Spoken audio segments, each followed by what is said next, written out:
And today, our 35,000 members working at the Canada Revenue Agency will resume negotiations. These workers, like all workers, deserve fair and decent working conditions. Despite some progress at the bargaining table, our members are frustrated that while negotiations drag on, they continue to fall behind.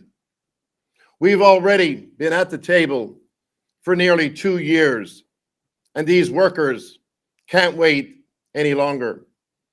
That's why we're setting a clock on this round of bargaining. If there is no deal reached by 9 p.m. Eastern Time tomorrow, April 18th, I am authorizing a national general strike beginning at 12:01 a.m. Eastern Time, Wednesday, April 19th, for all 155,000 PSAC members working for both the Canada Revenue Agency and Treasury Board. I will now turn it over to Yvonne Barrière, PSAC's Regional Executive Vice President for Quebec, to deliver the statement in French.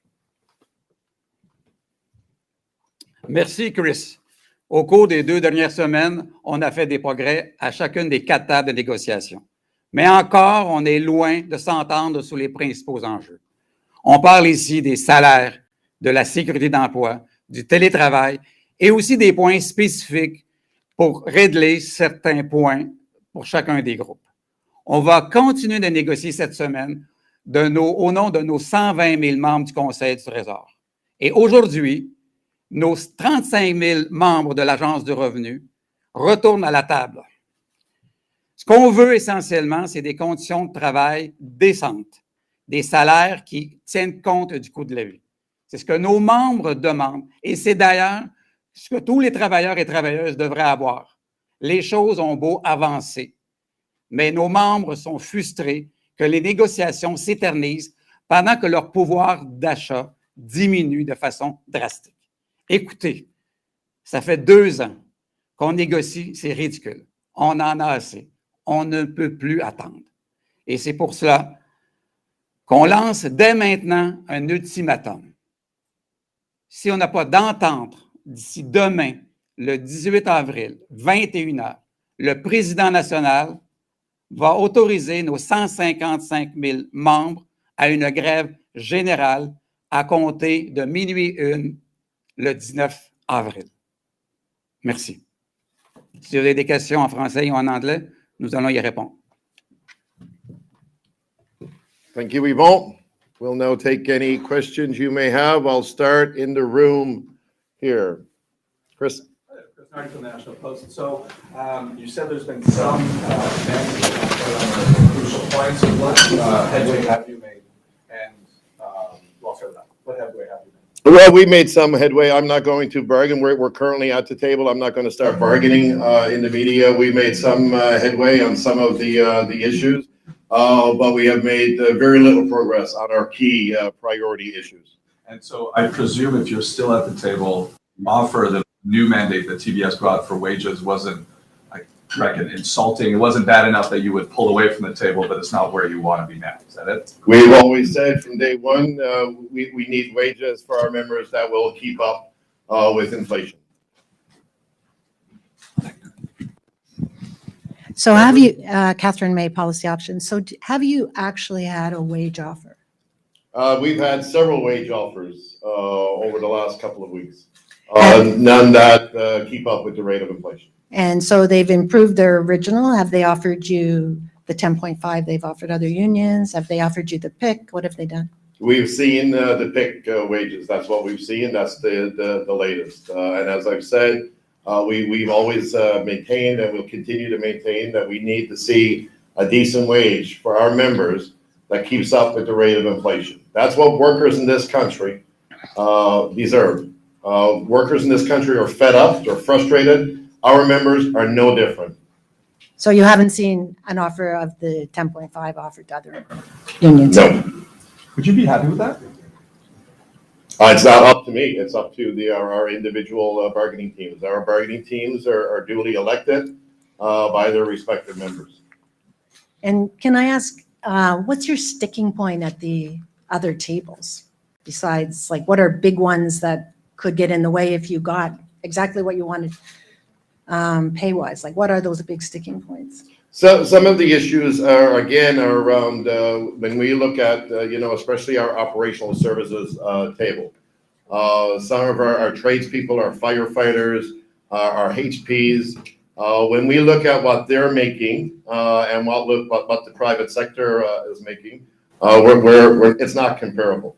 The workers in those classifications in the federal public service make considerably less than what private sector employees make doing the same jobs. Cormac McSweeney with City News. How has the mood been at the table in negotiations with the federal government this time around? It's becoming very frustrating. That's why we're basically putting a clock on this round of bargaining now and setting a deadline of 9 o'clock tomorrow night, because from what we've seen, there's no need for this to drag out anymore, basically. We've been there for almost 2 years. That's why we're putting that clock on, because our members are getting extremely frustrated, and rightfully so. And on the critical issues that you're talking about, like wages, is it that the government's not budging at all, or just budging a little bit and not enough in your eyes? And then also, I know that you were asked last news conference, but can you tell for Canadians who are watching right now, how will they notice this in their everyday lives? What services will be impacted that they won't have access to if you go on strike at 12:01 Wednesday? Certainly, some services will be shut down. Some services will be delayed. There will be certainly delays in applications around, passport, immigration applications, employment insurance applications. There will certainly be a slowdown there. Our imports and exports may be affected as well. So that will obviously, impact the economy. And anything arriving, or coming in or leaving the country by air, rail, or marine may be affected as well. Kate McKenna, CBC News. Just given the size of your union and the potential leverage that you have, and the fact that a lot of other people are dealing with an inflationary crunch with their wages, what kind of precedent are you hoping to set, or is that something that's on your mind at all? Absolutely, it is on our mind, because when the federal government represses its wages for its own employees, what they're doing is repressing wages for workers right across the country. Unionized workers, non-unionized workers, private sector, public sector. And we're saying that's wrong. And we're asking the government to come to the table and set that bar for all working people in this country to make sure that no workers get left behind. Workers are fed up. We watch corporations make record profits, but yet nobody wants to pay working people. It's time for workers in this country to stand up and stand with us and say enough is enough and push back. Because as I said, when this government tries to repress the wages of its own workers, what they're doing is repressing and demonstrate that so that no worker in this country is left behind. Workers didn't cause inflation. We shouldn't have to burden that responsibility. The NDP is propping up this government, right? What expectation do you have from them, given that they're traditionally a very pro-labor organization, if the topic of back-to-work legislation comes up? Certainly, we know we have the support of the NDP party. We know that. And, if this government, who is committed to introducing anti-scab legislation before the end of this year, then I hope they're not real quick on the trigger on back-to-work legislation. Again, if you believe what the federal minister of labor said, Seamus O'Regan, that this government believes in workers, then if you believe in workers, then allow us the right to strike and don't legislate us back to work. Bonjour, Patrick Foucault, Radio-Canada, en français, s'il vous plaît. Monsieur Barrière, j'aimerais vous entendre d'abord sur l'état d'esprit au moment où on se parle autour des tables de négociation et votre niveau d'optimisme par rapport à la possibilité d'obtenir un résultat. Disons que les équipes de négociation sont fatiguées parce qu'on a l'impression que le Conseil du Trésor manque un peu de respect envers eux autres. On a eu beaucoup d'échanges, mais peu de réponses. Et très souvent, le Conseil du Trésor nous mentionnait, bien, OK, on va revenir à la table dès 9 heures avec une réponse, et il retardait. Mais reste quand même qu'on a eu certains progrès sur les tables de négociation depuis 2 semaines. On a négocié plus depuis 2 semaines que dans les 2 dernières années. Mon niveau d'optimisme, mais écoutez, c'est peut-être la 4e ou 5e négociation avec le Conseil du Trésor. Je demeure tout de même optimiste, mais très prudent. Très prudent. Il va falloir que le Conseil du Trésor arrive avec un bon mandat, et on espère dès aujourd'hui. Une dernière question sur la hausse des salaires qui suit le taux de l'inflation. Hier ou la semaine dernière, le gouverneur de la Banque du Canada avait dit que l'inflation va finir par se calmer éventuellement, qu'il faudrait éventuellement une des solutions pour revenir à un taux d'inflation assez régulier, ce serait de modérer les salaires. Avec les hausses que vous demandez, qu'est-ce que vous pensez de cette affirmation-là? Bien, je pense qu'on reste extrêmement... on est vraiment justifié. Dans la première année, puis il faut se rappeler qu'on n'a eu aucune augmentation depuis juin 2020. Donc, nos membres sont en diminution de pouvoir d'achat d'environ 10 % actuellement. Et quand vous faites référence, effectivement, au point de presse du gouverneur de la Banque du Canada, il ne fait pas référence aussi au profit des grandes entreprises. Il parle des salaires seulement. Mais je dois vous rappeler aussi que les salaires et les bénéfices des fonctionnaires de la fonction publique fédérale sont inférieurs par capita de celles en 2010 sous l'ère Harper, juste avant les coupes qu'il a faites. Donc, on est totalement justifié actuellement de demander et de continuer à avoir des augmentations salariales justes et équitables. Bonjour, Amanda de TVA. Juste répéter, je pense que ça a été mentionné en anglais, les impacts là, qu'on aurait sur le terrain, la population, si jamais la grève était déclenchée. En fait, je vais vous rappeler aussi qu'on ne veut pas prendre les Canadiennes et les Canadiens en otage, assurément. On a consenti à des employés qui vont être en service essentiel. Donc, il va y avoir un minimum de service. Mais, bien entendu, il va y avoir, et il risque d'avoir des retards au niveau des passeports, assurance-emploi, une interruption des rapports d'impôts, aussi les services à clientèle. Il risque d'avoir des plus longues attentes au téléphone, définitivement. Est-ce qu'on veut la grève? Absolument pas. Mais ce qu'on veut, c'est que le Conseil du Trésor veuille bien négocier avec nous.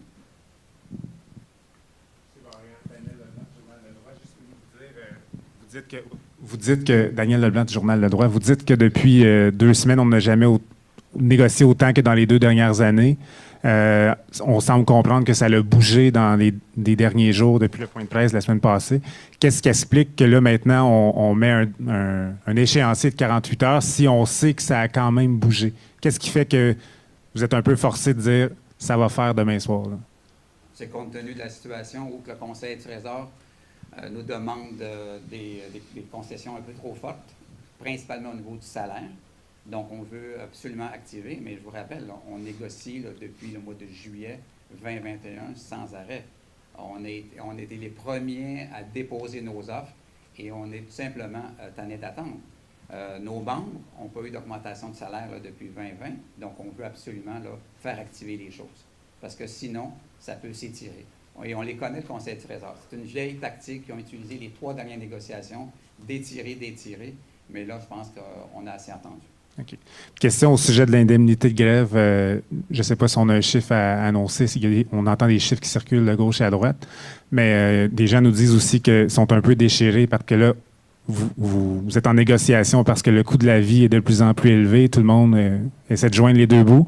Mais d'un autre côté, certains disent, ben ça va être difficile de faire la grève avec un montant du genre, donc je vais me tourner. On entend dire, je vais me tourner, je vais aller travailler un peu dans des écoles, des garderies, etc. Donc, ils sont déchirés entre le fait d'aller faire la grève et d'avoir des revenus ailleurs. Donc, qu'est-ce que vous avez à lancer à ces fonctionnaires-là, ces gens-là qui sont peut-être qui savent pas vers quel côté se tourner parce qu'ils sont peut-être pour la grève, mais on se bat pour des meilleurs salaires, mais en même temps, il n'y aura pas de salaire qui va entrer. Bien, merci Daniel pour la question. Écoute, c'est certain que nos gens sont définitivement déchirés, mais je vais vous rappeler aussi qu'on a eu un mandat de grève extrêmement solide. Donc, on veut effectivement favoriser cette négociation-là. Je les comprends d'être déchirés à cause du coût de la vie. Donc, 10 % d'augmentation depuis leur dernière augmentation. Et je comprends aussi qu'ils veulent pallier. Mais ce que je peux leur dire, d'avoir confiance, nos équipes de négociation vont reprendre les négociations, j'espère, là, dès ce matin ou possiblement en milieu d'après-midi aujourd'hui. Joe Tunney, CBC Ottawa. I just wanted to get a brief comment. As far as I understand, this is the 3-month anniversary of the first phase of return to office. And I just want to get some comments on how you feel that's gone so far. Not well. Not well at all. It is totally chaotic in federal workplaces right now. We're going to go online. Are there any questions online? I'm being told there are, so we will go online.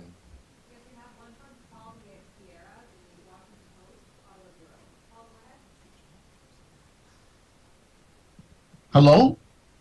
We can hear you, Paul. Oh, hi.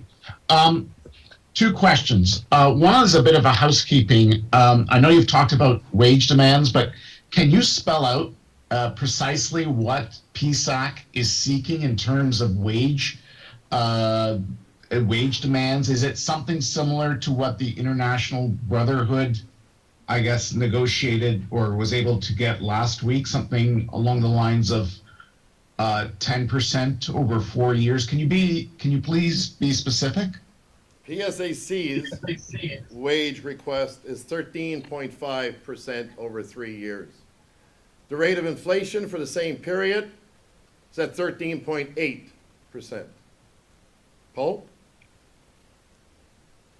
Okay, my follow-up question, I know some of this was answered, some of this was touched upon in French, but the Bank of Canada governor warned about wage deals based on inflation that is not 2%, because the governor suggests they are working towards getting inflation to 2%. Do you at all fear that your demands may actually hurt the country's efforts to get back to low, stable inflation of 2%? Workers in this country deserve a fair and decent wage increase, whether they're unionized, non-unionized, public sector, private sector. We didn't cause inflation. We shouldn't have to pay for it. The Bank of Governor also last week made a statement that corporate pricing needs to be normalized. And we certainly agree with that statement. Paul, do you have any other further questions? I'm good. Thank you. Do we have any more questions online? Alors, ma question sera en français, s'il vous plaît. Donc, c'est Gaëlle Cagneba pour Radio-Canada. Vous dites que vous avez quand même réussi à faire quelques avancées, vous avez réussi quand même à faire quelques avancées avec le Conseil du Trésor, mais ce n'est pas suffisant. Et j'aurais aimé savoir, en fait, qu'est-ce que vous avez réussi à gagner du côté du Conseil du Trésor? Sur quel point, quand même, ils ont réussi à concéder ou pas? Il y a eu merci pour la question. Donc, il y a eu quelques avancées sur certaines des tables. Donc, il y avait des annexes et aussi là, des appendices qui ont été améliorés autant sur un bord que sur l'autre. Le Conseil du Trésor a légèrement avancé au niveau des offres salariales. Et puis, là-dessus, c'est la première fois aussi qu'il prend le temps de nous écouter. Mais, par contre, les réponses retardent à arriver à la table de négociation. Merci beaucoup. Bienvenue.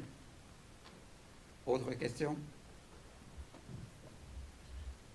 Chris? Real quick, CRA is starting negotiating today, but I understand that they're part of the strike group. Is it because basically you're kind of proxy negotiating for them, whatever happened to your table kind of applies to theirs? Because their wage demands are significantly different than yours. How is that going to work? They're only going to have kind of 2 days of negotiation and then impasse if it doesn't work out on your table? They resumed negotiations today. They've been in bargaining for well over a year as well. And yes, it's the same deadline. It is 9 p.m. tomorrow night, both for the Treasury Board teams and the CRA team. It's the same deadline, yes. Okay. So everything hinges on how well their negotiation as well. Not everything, but a lot hinges on how their 2 days of negotiation go as well. So the wage offer better come quickly, basically. If this is going to come together, yes, it will have to come together rather quickly. Our intention is still to get a deal at the table and avoid a strike. That's still our goal. If there's no further questions, I want to thank everyone. Oh, there's one more question.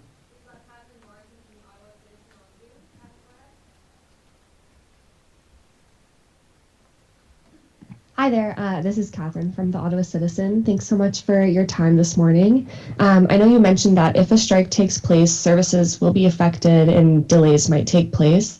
And I'm just wondering if you can share more details about what a plan of action for a strike might look like and where we can expect to see picket lines if that does occur. Yeah, thank you, Catherine. Certainly, Wednesday, if this government forces us to go on strike, we will have picket lines set up across the country in very strategic locations. We will want to have an impact on the government.